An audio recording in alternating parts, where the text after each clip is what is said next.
नमस्कार शेतकरी बंधूंनो, आपण रेल्वेच्या बायपासचे जे साखळी उपोषण केलेलं आहे, प्रथमतः पूर्ण तालुका काँग्रेस कमिटी तर्फे आपल्या या साखळी उपोषणाला आमचा संपूर्ण पाठिंबा राहील। मित्रांनो, आपला देश कृषी प्रधान देश आहे आणि या देशाचा पोशिंदा शेतकरी हा घाम गाळून कष्ट करून आपली उपजीविका भागवत असतो। मला शासनाचं धोरण कळत नाही। पूर्णेपासून 3 किलोमीटर अंतरा बायपास घेत आहेत। इथे कित्येक एकर जमीन पूर्णेला पडून आहे।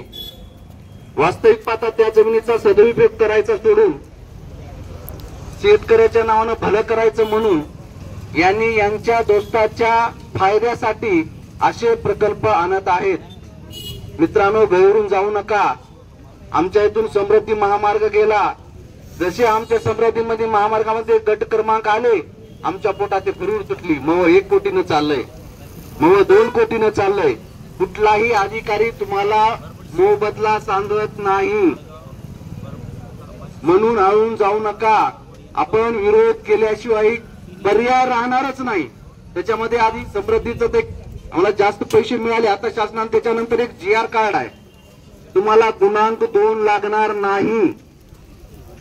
तुमचं व्हॅल्युएशन 1 लाख रुपये निघालं तर 1 लाख रुपये राहील, तिला गुणांक 2 लागणार नाही।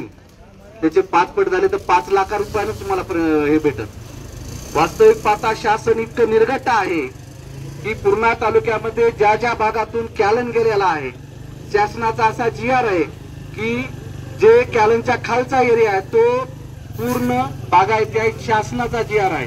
पण समृद्धीमध्ये शासनाचा GR सुद्धा गृहीत धरला नाही। म्हणून मला सर्व शेतकऱ्यांना विनंती आहे, गैरून जाऊ नका।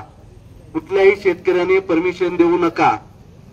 पण 70% जर विरोध झाला तर तो प्रकल्प रद्द होऊ शकतो। पण 30%च्या वर जर तुम्ही परमिशन दिली शेतकऱ्यांना तर तुमच्या हातात काही राहणार नाही। मी काँग्रेस पक्षातर्फे आपल्याला आश्वासन करू शकतो की आपण कुठल्याही मोर्चात किंवा कुठलाही विरोध कराय आम्ही तत्पर तुमच्या सोबत आहोत, खांद्याला खांदा लावून नेण्यास तयार आहोत। म्हणून मी माझे 2 शब्द संपवितो। जय हिंद, जय महाराष्ट्र।